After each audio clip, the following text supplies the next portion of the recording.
The drive status panel gives us a little bit more information while the controller is running. Let's go ahead and start our program.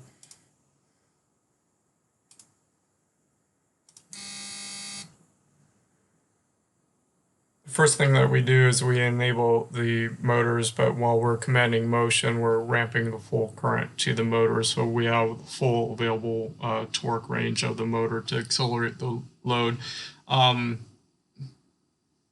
We can see the motion status in the motion status panel, but if we were to get a fault, then we may need to come into the drive status panel to see specifically what is faulted. These aren't faults here in terms of the drive is at standby current. That just indicates that we stop motion. When we stop motion by default on the steppers in the configuration wizard, we're folding the current back, which is turned on by default. So that just indicates that the drive is at standby.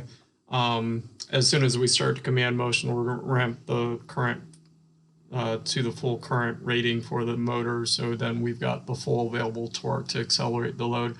Other bits may indicate an actual fault if we have a motor short or over temperature. These are all done at the hardware level, at the drive level, and not the controller, which is why these bits are in a different range.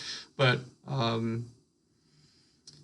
if we need to use an error checking program, or if we want to indicate to a user on a user interface via a PC or an HMI, we can use the bits to indicate what the specific fault is. Just like the motion status panel, we have a float over, so you can see the bits within this status panel that can be used within the Acrobasic programming or with an HMI. And that's the drive status panel. Thanks.